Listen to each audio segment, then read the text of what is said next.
Oi, gente, tudo bem? Bem-vindos ao Disque Mavi, a nossa central de fofocas musicais. Bom, gente, esse é um quadro que eu estou, abre aspas, estreando aqui no Instagram. Ele não é um quadro frequente, ele vai aparecer de vez em quando eu quiser fazer um vídeo, bater papo mesmo com vocês de boa, tanto que eu tô aqui sentada na minha cama tranquilona. Para poder falar de alguma coisa que está em alta, né? Ou alguma polêmica que teve no mundo da música, ou alguma coisa que está todo mundo tentando entender, ou premiações, enfim, coisas do gênero, né? Não, gente, eu não vou ficar falando de todo um resumo das fofocas da vida das Kardashian. Não irei fazer esse tipo de coisa aqui.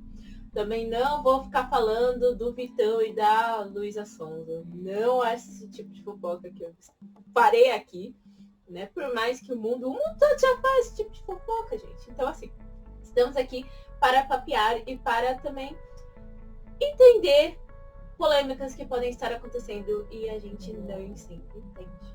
E hoje, enfim, estamos aqui para falar sobre Taylor Swift.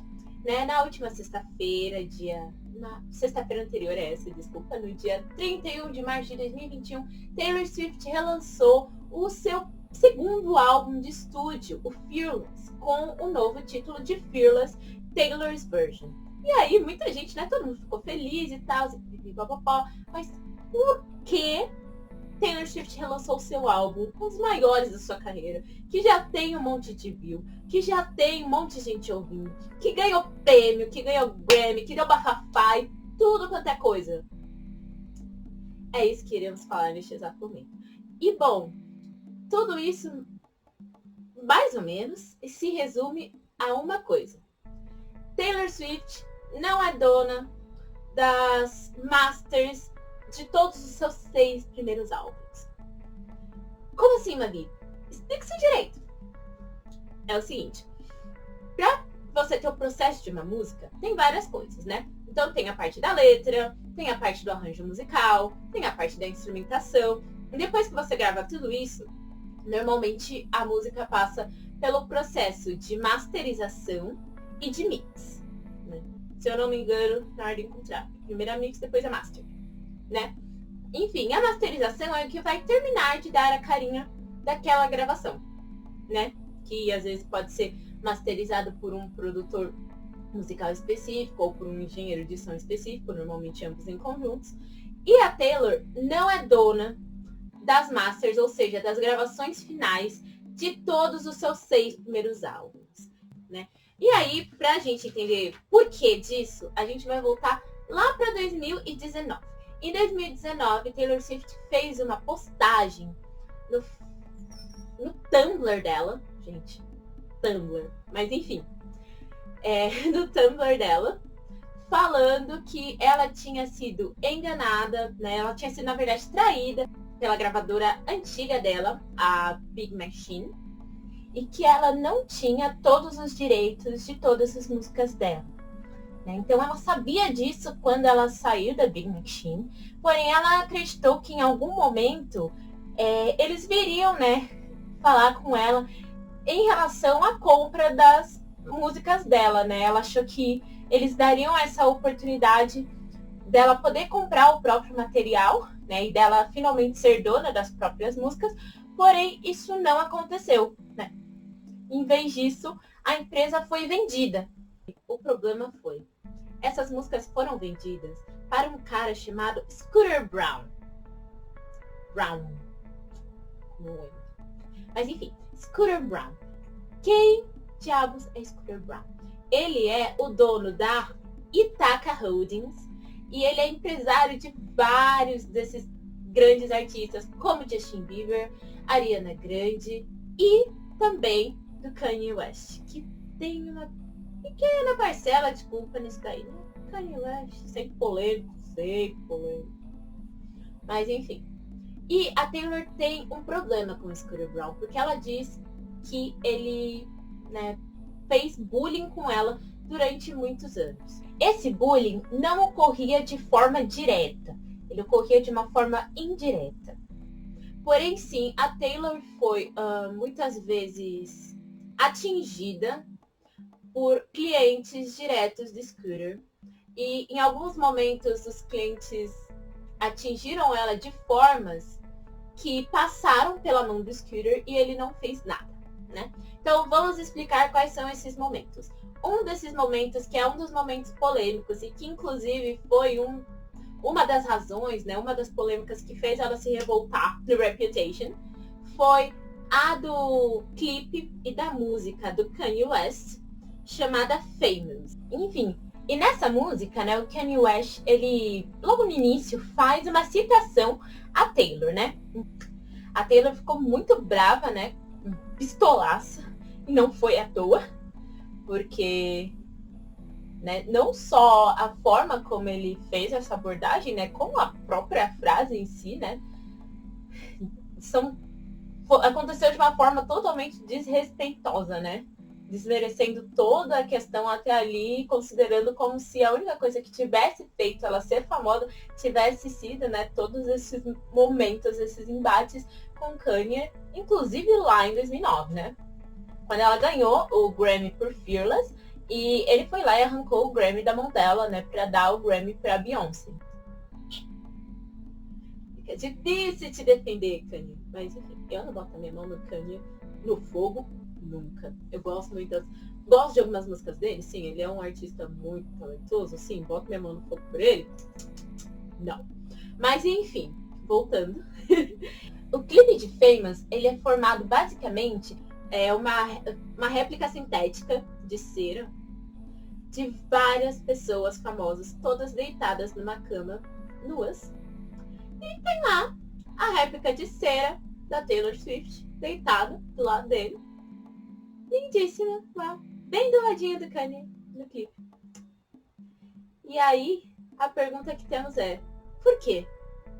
E a pergunta que Taylor Swift fez foi, por quê? E aí ela entrou com todos os processos, né?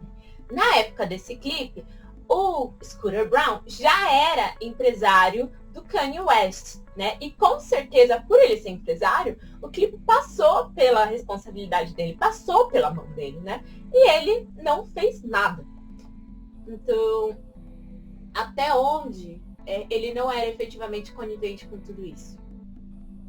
E que assim, o Kanye e o Scooter, eles são tipo hiper próximos, sabe? O Kanye fala que ele é o Kanye West do empresariado, alguma coisa assim. Então, assim, realmente bem próximos. Também teve que a Kim Kardashian, ela gravou uma suposta ligação que ela teria feito para Taylor, onde a Taylor estaria autorizando, falando que ela autorizava o Kanye a usar a imagem dela no clipe. Porém, assim, Taylor Swift falou que isso foi uma armação e que não foi real e que aquela ligação, tipo, eles não estavam falando sobre aquilo e afins. Só pra falar o que deu isso tudo no final, ela perdeu toda a parte jurídica e, enfim, ele pôde continuar passando o clipe, tanto vocês digitarem aí no YouTube, vocês veem o clipe tranquilamente. Porém, você precisa ser maior de 18 para ver o clipe, senão o YouTube literalmente bloqueia. Então já fica aí o aviso. Se você for menor de 18, sinceramente, nem tente. Mas enfim.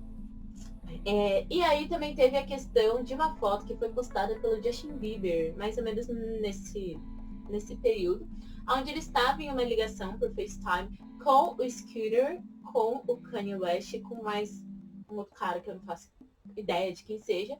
E aí ele postou a foto desse FaceTime e a legenda era Taylor Swift, what's up? Né? Então, e aí, Taylor, tudo bom? Meio caçoando da cara dela, diante de toda essa questão, né? E aí falaram que ela era cobra, porque ela tava impedindo a expressão artística do Kanye West, porque a Kim Kardashian gravou lá o tal do vídeo e que era prova e que ela tava falando que era mentira, e os outros falavam que era ela que tava mentindo, e aí papapá todo treta, né? Enfim, e aí todas essas coisas que foram acontecendo ao longo dos anos foram fazendo a Taylor ficar muito insegura com o Scooter Braun e definitivamente não confiar que ele apoiava o trabalho dela de alguma forma. Então, para ela, quando ele comprou a Big Time Machine E, consequentemente, todas as músicas que a Taylor tinha feito até o Reputation, né, também seriam vendidas junto com a empresa. Aí, sendo assim, elas iam também estar sobre o domínio do Scooter Braun. Um outro ponto, né, foi que também o diretor principal, né, da Big Machine, o Scott Borchetta, né, que é o dono da Big Machine Label Group, ele falou que não foi exatamente isso que aconteceu da forma que a Taylor falou. Que a Taylor falou que eles não ofereceram a oportunidade dela comprar o álbum dela de volta. E que o único deal, né, o único negociamento que eles ofereceram foi o de ela fazer um contrato de mais 10 anos com a Big Machine, né, em vez de ir para a Universal.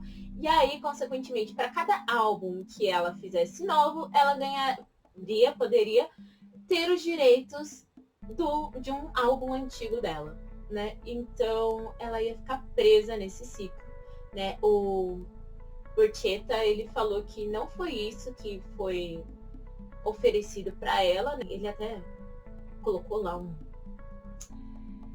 documento, né, mostrando o que eles tinham feito e tal. Porém, assim, nada disso, em nenhum momento desse documento, mostrou que eles ofereceram para que a Taylor comprasse as músicas dela antes de vender a empresa.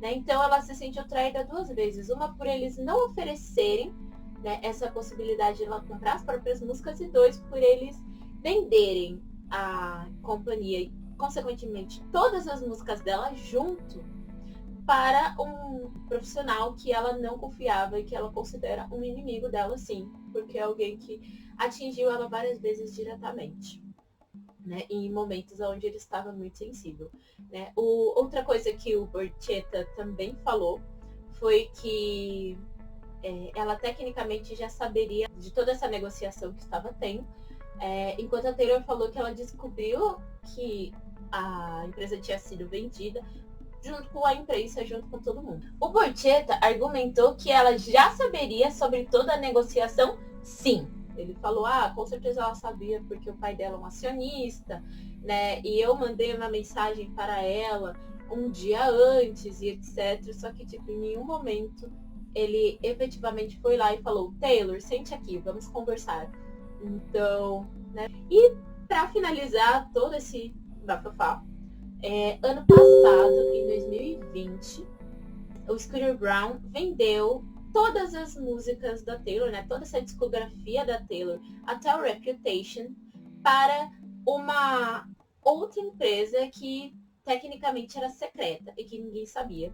E que algumas semanas depois a gente descobriu que era a Shamrock Holdings, que é uma empresa privada.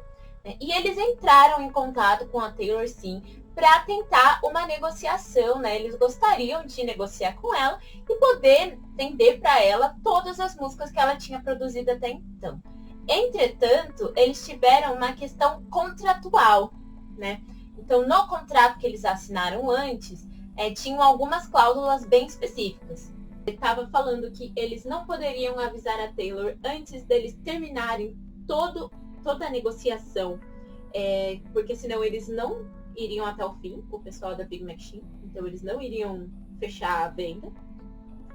E depois disso, o Scooter ainda lucraria com a venda e os streamings das músicas da Taylor. Então, mesmo se ela comprasse de volta as próprias músicas, ela não teria a total posse de toda a produção dela durante aqueles anos, né? Então, basicamente foi isso. A treta principal. Então, o que ela encontrou, né, a forma que ela encontrou para driblar tudo isso e poder finalmente ser dona de todas as suas produções até 2017, de toda a sua carreira até 2017, foi regravar todos os álbuns em uma nova versão, onde ela tivesse todos os direitos das músicas. Então, por isso que nós agora temos uma nova versão de Fearless. E todos os álbuns até Fearless vão ser regravados numa versão da Taylor. né? Então os álbuns que vão estar inclusos dentro dessas regravações que a Taylor vai fazer ao longo dos anos são o Taylor Swift de 2006, o Fearless de 2008, o Speak Now de 2010, o Red de 2012, o 1989 de 2014 e o Reputation de 2017. Então, a partir do Lover, todos os álbuns já são totalmente de direito da Taylor, o que incluiria o Lover, né, que é de 2019, e os mais recentes, Evermore e Folklore. Por isso que temos um novo álbum da Taylor, o Fearless, né, essa regravação, com mais 6 músicas adicionais que foram escritas na época do Fearless original, que ela tá hiper feliz de ter lançado, né? Então todas as músicas do fim do álbum e que vem junto com elas escrito From the Vault são músicas que foram gravadas agora e que são totalmente novas. Então, gente, é isso. Agora você já está atualizado de qual foi a treta da Taylor Swift com o Brown, Swift versus Brown, e de por que a Taylor está relançando o álbum basicamente mais famoso de toda a sua carreira. E é isso. Se você não sabia e agora sabe, conhece outro amigo que também não sabe por que a Taylor está fazendo tudo isso, manda esse vídeo para ele. Eu sei que ficou um pouquinho longo, mas enfim. Até um próximo Disque Mavi. E eu vou deixar uma caixinha de perguntas, então fiquem à vontade para mandar sugestões do que mais vocês gostariam de ver eu falando e fofocando sobre música aqui no Disque Mavi, tá bom? Um beijo, fiquem bem, se cuidem, fiquem em casa se possível, tomem cuidado, usem máscara e até uma próxima. Tchau!